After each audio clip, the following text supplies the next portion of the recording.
Our special guest today, she's been featured in Baltimore Business Journal as a who's who in cannabis. She's blushing now. She's co-founder and managing director of Herbiculture. Venus Hemachandra, welcome to the show. Thank you, Max and Stephen. I'm happy to be on, and especially on this month, and being, Women's History Month and International Women's Day coming up, so I can't be happier. Let's make some history together here. That's Absolutely. right. You are making history of your own, which is why we have you on. We want to talk about all the things that you've been doing.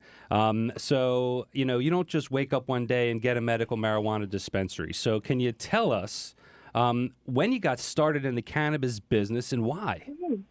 Sure, yeah, absolutely. Really, we stumbled onto it, let's just say that. So we got our start, I'm actually from Canada, so we got our start in Canada back in, I want to say, like 2013, when they were changing out the system in Canada to this licensed producer type model. We won't hold that against you. Right, no, but I'm a full-blooded Maryland I'm just kidding. So hey. No, absolutely. So we, that's kind of where we got started. It was actually my dad, my sister, and I. We got started.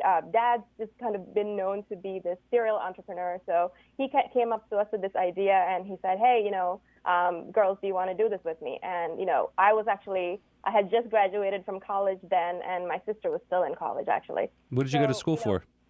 I was going to school for business management. So Okay. It really Perfect. clicked so well. Exactly. So, our business, our family's kind of been in, this entrepreneurial type of, setup from the very beginning, including my grandparents. Where in Canada were you?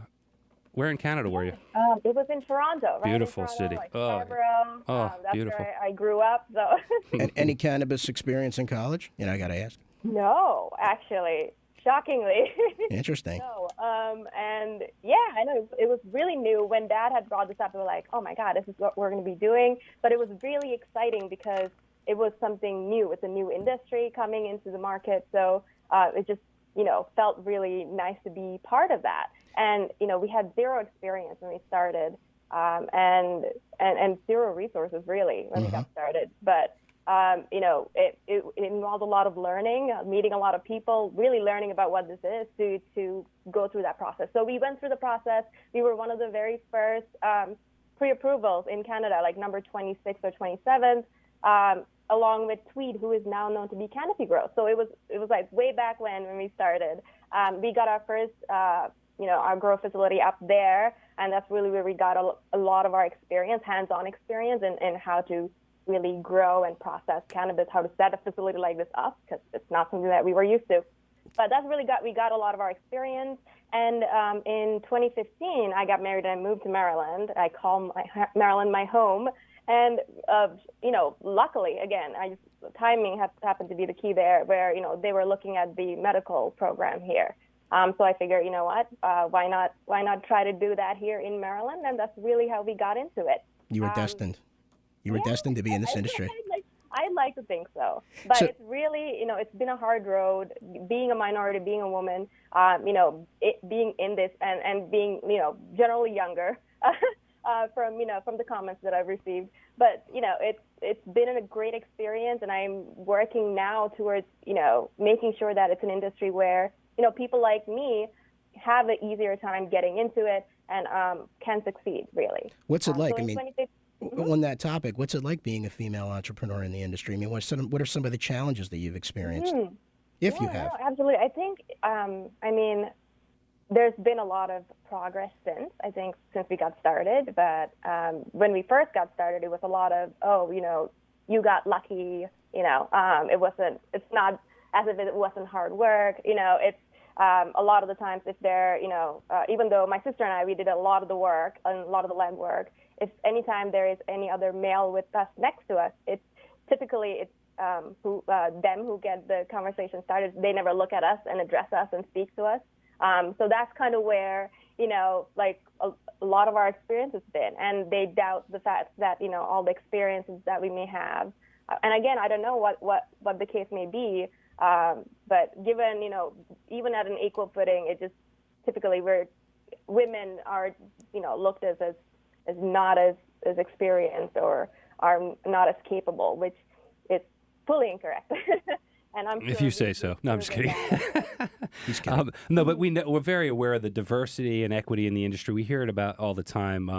We actually had Jackie Cohen-Roth on, and it's a big issue for her that she's helping with in Maryland. As far as that's concerned with diversity and inclusion in the industry, what sort of things do you think need to be done, and what's currently being done in Maryland to address that? Yeah, no, great question. I think initially when the program got rolled out, you notice a lot of, your typical, it's white male type of, organizations. That's who got a lot of the licenses. And it was very few licenses that were given out. There were about, 15 growers, 15 processing licenses, and there were, 100 some odd dispensary licenses. That's where a lot of the diversity came from, given that there were, much more licenses available. However, the first program, it was really just, it really highlighted the fact that it was not diverse at all. Since then, there was a HB2, which was rolled out in 2018, that allowed us, at least in this industry, to partake, have minorities, give minorities the opportunity to partake in this industry through that bill. And that, opened up the second round of licensing, which we applied through. And we were successful. Actually, very recently, we received our pre-approval to grow and process medical cannabis here for this program in Maryland. So Congratulations. we're really excited for that. Thank you so much. There has been a lot of changes that have been made. This particular, application process was very stringent. There was a lot of diversity requirements. We had to have a very, thorough diversity plan as to how we are going to continually stay a diverse company and increase diversity throughout. Right? Not just at the employment level, with ownership and at management levels. How do you keep diversity up? How do you make sure we engage the community so that, we get started we destigmatize this industry so that you're not scared to come into it. This is a legitimate industry, right? So, yeah, for sure. So the licenses, and just so we can understand better, are there licenses set aside in the group for this cause, or is it just how do they... Yeah, no, good question. So I believe that there's some sort of, legalities where, you can say that we're dedicating X amount of licenses to diversity folks. There's some legal terms there. But however, what they did do was they gave out more points for folks that are diverse. So anybody who had, over 51% ownership, that is, of a diverse individual, whether it be, women or minority, they got an X amount of points. And, so that's kind of how they accommodated that, along with having these things like having diversity plans that highlight how you would allow opportunities for disadvantaged and diverse individuals to partake in this industry. Fantastic. Venus, I want to come back and I want to talk about Canada, eh? So a couple questions. Sure. So is the dispensary still running in Canada? And then I'm curious about the differences between sort of running a dispensary, other than legal, obviously, but between Canada and the States. Absolutely. So the dispensary, actually, was a growing and processing operation in Canada. We actually recently got a license to actually open up 30 dispensaries in Toronto, or in Ontario, which is really exciting. So we actually have our first 30? Store opening. I'm sorry? You said 30? Yes. Wow. 30. So up to 30 we are able to open, and we are opening up our first store hopefully this month. Okay. In Toronto under the herbiculture name. So we're really excited for that. Very cool. The two big differences really in terms of, what we're doing in Maryland versus what's in Canada is that in Canada we are catering to a recreational, more adult use market, whereas in Maryland we are doing medical cannabis. So, in terms of the two differences, there's certainly, lots of restrictions on the Canadian side, even though it is a quote-unquote legal market. Lots of advertising restrictions, lots of things in, what we can say and can't say in promotions and things like that. Even, in terms of operations, banking is still a big issue in Canada, even though it is legal. So there are some things that need to be worked out in the Canadian side, which we are really fighting for, and to making sure that, individual independent operators like us have opportunities, right? And less barriers to entry into this market. So that's definitely something we're fighting for, even still in Ontario. Do they have the same tax issues in And as far as writing off expenses and actually running like a normal business in Canada as they do here in the U.S.? Yeah, good question. Yes, it is. It is very simple. It is not. There's no 280E in Canada, so it is taxed as a regular old business, which is nice. There are certainly some like excise taxes and things like that that are put in at the producer level. Can you explain the 280E to the listeners? Sure. Yeah, absolutely. So right now in U.S. Cannabis operators, even if it is any sort of affiliated type business, cannot deduct your regular old expenses, like in terms of doing business. So, for instance, we are able to deduct expenses that are cost of goods sold, meaning the cost of our inventory. However, we are not able to deduct things like our employee salaries, rent, things like that, where, that make up a lot of our expenses. So all of those things we cannot deduct. We are only able to deduct the cost of goods sold, which is our inventory cost, essentially. Yeah, so for people that are counting her money, that's a bummer, man. Be careful what you do. You know what I mean? It's really different. What do you see about this Maryland market in the cannabis space so far? Have you noticed anything unique about it? I think Maryland Maryland has a great medical program. I think it's one of the, I feel like it was one of the first in the states, in this country to have such extensive testing requirements and labeling requirements, which I think is amazing. As a patient myself, who use products for medical reasons, I appreciate it so much that I'm able to look at what's in my product, whether it be flower or any processed products. I'm able to say, look, this is the cannabinoid content. These are my terpene contents. And, to be able to match, if I find a product that works for me, to be able to match those profiles to find something that's similar if the exact same thing isn't available. So that, I think, is a really, really great option that Maryland rolled out well. And I hope it sticks to it, even if it goes to adult use or anything like that. It just is really helpful. And generally, I think the way the system is set up, there is certainly, lots of, at least very recently, lots of communication between the regulatory body and the operators, which I think is very nice. A lot of the other states tend to be a little bit more adversarial, and that's not the case here. The state really tries to work with the operators to make sure that this program is successful and it's working for the patients. Ultimately, so long, if the operators are doing, a good job, that means that the patients are able to have good, affordable medication. So I think it's such a good collaborative. Well, that's great. And you did a great transition here, Venus, because I wanted to put it more onto some questions that I know a lot of our listeners have that aren't investors, that aren't business people, that are more from looking for their own wellness and health. And when people come into a dispensary, they're most of the time, once they check in, they're going to be greeted by a bud tender, right?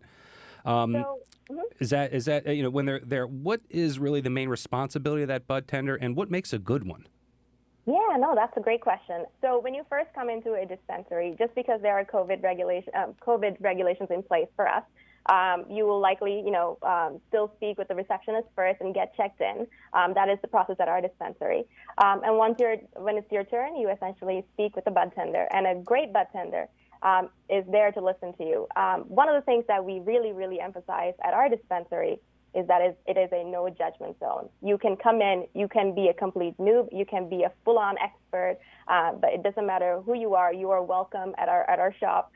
Come talk to us and don't be afraid. And that's really the biggest push that we have for our local community alone. There have been a lot of folks that come into our shop really not knowing what it is, and they're curious.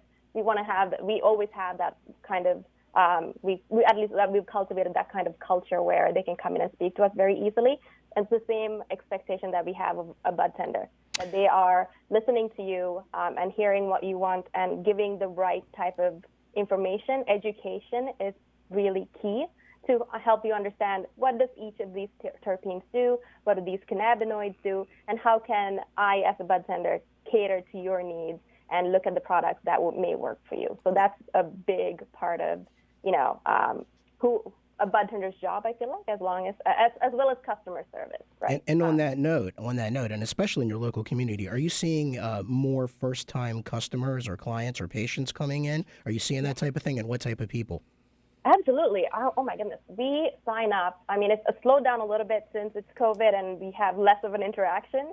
but we generally help register over 200 patients a month, new patients that are interested. A lot of folks actually walk in, they're like, oh, I saw the sign, I wasn't sure, and they range from being teens who are going to school and are in need of this type of medication, and ranging to senior citizens who need help using this, and they've used it at some point in their lives, and now it's legal, and they have access to this as a medicine, so they're now like getting back into it and learning a little bit more about it. We've had folks come in that are suffering from cancer.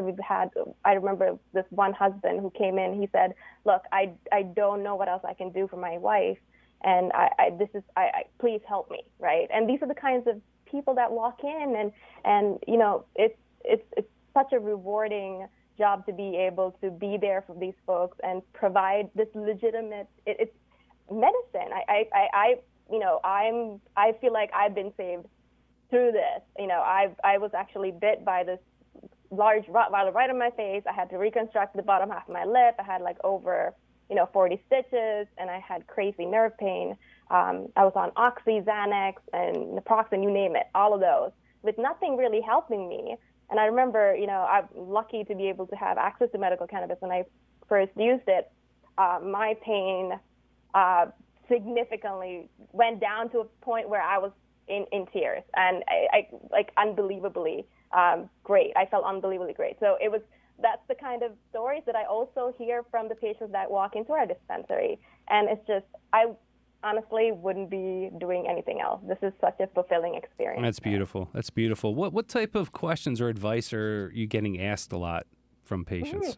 Yeah. So, I mean, a lot of folks are, one of the biggest ones is overdosing. So how do you make sure that I use the right amount of, medication so that I'm not, on my bed and not functional, right? So that's one of the biggest ones that we get. So we certainly help out with, dosing questions and things like that. In terms of, really, is this good for pain? How can I make sure this is not going to knock me out? Versus would this make me, nervous or anxious? So how do we like, sift through as to, what's going to make you feel better versus, something that may not be suited for you. So really it's the dosing, the right type of cannabinoids and terpenes that may work for you, because there are certain terpenes that you may be allergic to, and we've seen that. So these are all things that we consider when we, recommend products to our patients. So that's interesting. So cannabinoids and terpenes. And, speaking of which, let's talk a little bit about CBD. So what type of conditions do patients come in looking to help with CBD? Yeah, so there's a lot. I think CBD helps with a whole slew of things. We actually carry, a significant line of different CBD products, including CBD or hemp flower. So we recommend actually even folks that are using THC to use CBD, because the entourage effect that comes with it, right? So, it could be for pain, anxiety, inflammation, and things like that, where a lot of folks use CBD. We've had several folks that use CBD products for Crohn's, and they've seen that has helped them. So these are some of the, there's a long list of uses for CBD, but these are just some of the top things that pop into mind. And as an expectation for patients, when they come in and they ask your advice, and then you say, hey, here's something to try, what's the expectation there? Because it's not, from what I understand, it's not like, oh, here's the one. Yeah, you go up on the shelf and know this is number 15. This is for you. Right. What's the process to really finding a sweet spot? Is it, the people normally get it the first time, or does it take a little while?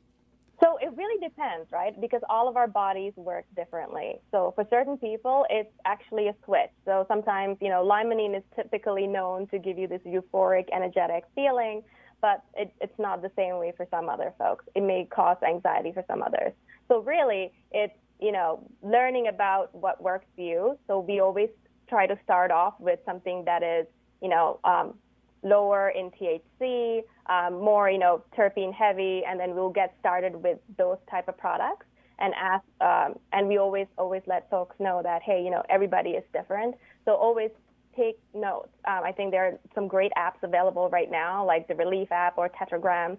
All of these apps that help you note down the different, like journal what works for you and what doesn't. So that's what we always recommend, that you do that, so that when you find something that works for you, you can always try to recreate that through the different product lines that we have. Yeah. Very good. Question for you. So for people who are interested in investing in the cannabis space or in a dispensary, any advice, anything out there that you could tell those folks? Absolutely. I think the best place to start is really talking to your local dispensaries, to go out and see if there is an opportunity for you to get involved in any way. I say that not only just, not only in investing, but if you want an opportunity to just get into the industry, right? One thing that's interesting about Maryland is that it is a closed process. So whoever is licensed is licensed. It's not like that anybody can come in and apply. So that's kind of what's different about Maryland. So like I think it's the best place for you to do is go and talk to these different dispensaries, try to learn a little bit more about them, and then speak to the owners and see if there is actually an opportunity for you to get involved. Right now, certainly is. With the new licenses that were awarded, there were, I believe, about 8 processing licenses and 3 growing licenses that were awarded very recently in the last round. So, really finding out who those folks are and reaching out to them would be a great place to start. A good community of owners in Maryland. They friendly, and some industries they don't communicate at all. They're afraid you're going to steal their secrets. They eat their own. And some people, they understand that this is real early. Which side is Maryland on that? I feel like Maryland has been an amazing community in terms of cannabis. So I know most of the dispensary owners. I've had the privilege of meeting them and speaking with them. I've spoken to literally most of the growers and processors that are in the market. Every one of them have been really, really supportive. We have actually, several dispensaries that are very close to us. I know all those owners, and we've spoken. And I know for a fact that I could go to them for support if I needed to. They've come and reached out to me for support. And that's the kind of community that we have, which is really, really nice. Well, Venus, you are a beautiful person. This is a great story. If you can imagine, the time's up. How can people get in touch with and follow up with herbiculture and what you guys are doing? Absolutely. So you can check us out at www.herbiculture.com, or you can also check us out on Instagram, Facebook, or Twitter. We're also on there as well. All right. Again, thank you so much. We appreciate you as a guest and as a friend, so thank you again.